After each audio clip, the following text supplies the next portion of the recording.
Hi. So I've just made my 4.5 kilos of fondant, and that's been made about 10 minutes ago if we're lucky. I've got my cake out, and I've got a setup board and a slightly damp cloth just to help keep it in place. I've ganached a cake and I'm going to cover it with fondant. So I'll put that aside. Hopefully don't get too much chocolate on myself. The cake has been chilled in the fridge for a few hours. And, oh, hang on. Kind of can't roll with the getting in the way. So the reason I wanted to show you this is because it's a hot night, it's incredibly humid. I have the dryer running with clothes in it. And this is my homemade fondant in action. So I'm just got to work out. I'm not even going to bother to knead that because it's still quite fresh and warm, ready to go. Now, how long do I need this? I need this one, there, two, and a bit. So it doesn't need to be much bigger than my rolling pin to cover the cake. So I use pure icing sugar because I've got a very dry fondant and I don't want it to get elephant skin. So put that down. I could roll it out on fat as well if I wanted to. And this is my rolling pin that I treat like it's made of gold. It's a really perfect straight rolling pin. I had one of the nice silicone ones, and it bent in the heat because it gets so freaking hot here. So I'm not being especially careful with this because it's kind of not really my style.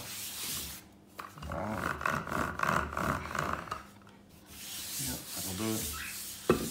And you can see the fondant doesn't really stick that hard to the surface. I should really be a little bit more loving and careful with it, but this is one of those cakes where I just kind of need to get it done. Done is more important than perfect at this point. And there we go. Put my precious rolling pin over. And grab my cake. Now, I like using all of my arms for this, and I know that it's not the right way to do it. You should really roll it up on the rolling pin. But I tend to make a right mess of it when I do that. So, now it's really important to get the top sealed on, and then around the edges first so that it doesn't just keep stretching down. Smoother. So it's going to smooth that to try and get the lumps and bumps out. And with this, you pull the pleats out. So you don't push them in, you pull them out. So you go around the cake, pulling just as you go around and working up so that you don't get the cake dropping, and just do that all the way around the cake. Try and get a perfect finish. So I think my cake is still a little bit too cold.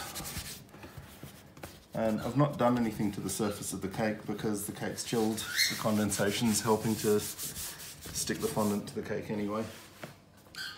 So again, you just keep working around, pulling the pleats out and pushing in, and pulling out and pushing in, pulling out and pushing in, and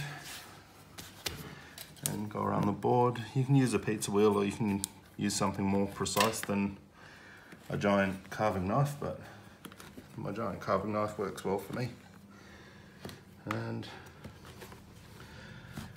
just straight down. And again, the reason I wanted to show this is because it's a hot night, it's humid, I'm tired, and this is how well my homemade fondant works for me. Just cover that back up. I don't want it to get too dry. then the real work starts. It is worth investing in, well, that slipped on my table anyway. It is worth investing in a decent turntable. So I've had all sorts from like Lazy Susans to actual decent ones now. I'm just going to grab my acupuncture needles.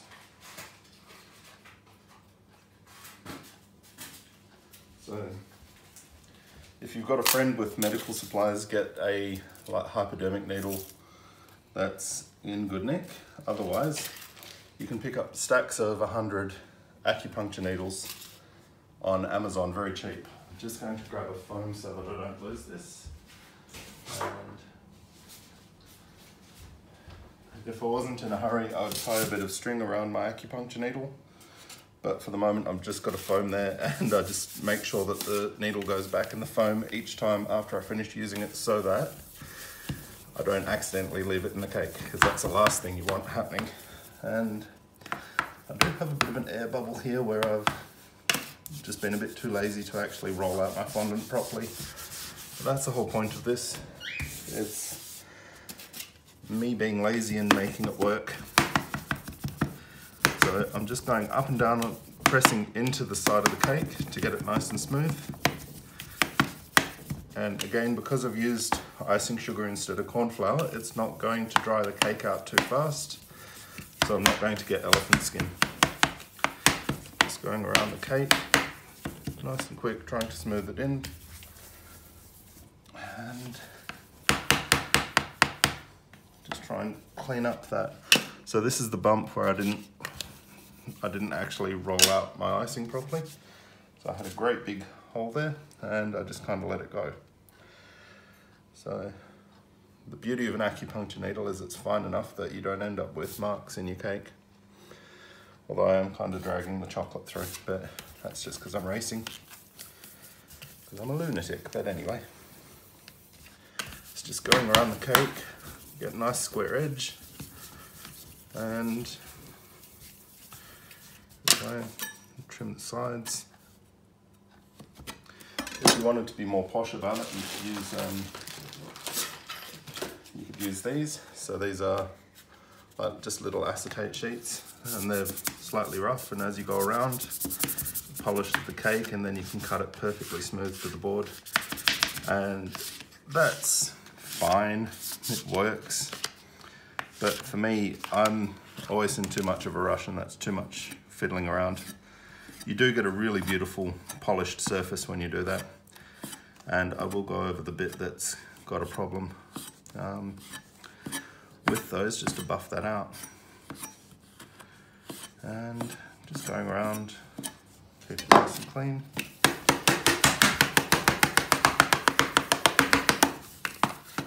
And I'm able to put quite a bit of pressure on the cake because it's a very heavy cake. And where do I put these things? So these are good for buffing out those awkward little things where you've been a bit too lazy, or rather where I've been too lazy. Most people don't have that issue, but I do. So here we go. And just pop a few more holes. Done. Generally, the stretchier your fondant is, the more air bubbles you'll get in it. I make, like I said, a very short fondant that doesn't have a huge amount of stretch, so I don't tend to get a lot of air bubbles forming as I roll it out. And again, this was fondant made just 10 minutes ago.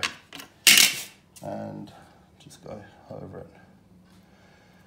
So.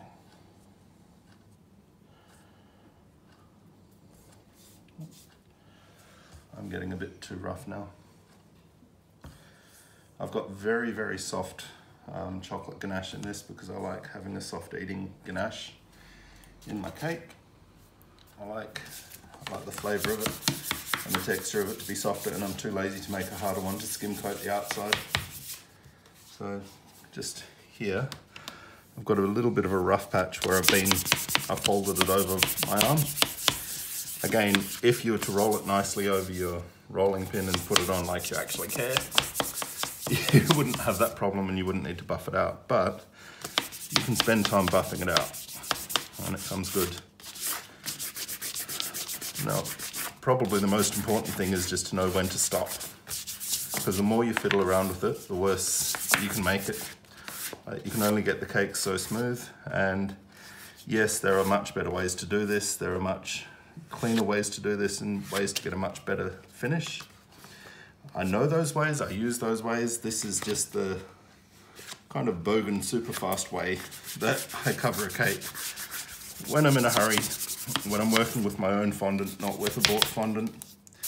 And yep, I did just gouge a huge hole out of that. That's all right, put a flower there. That's where we cover over.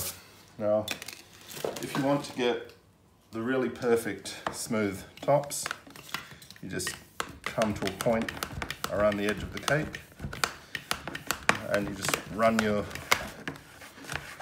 blades together, so you can get a really, really sharp edge.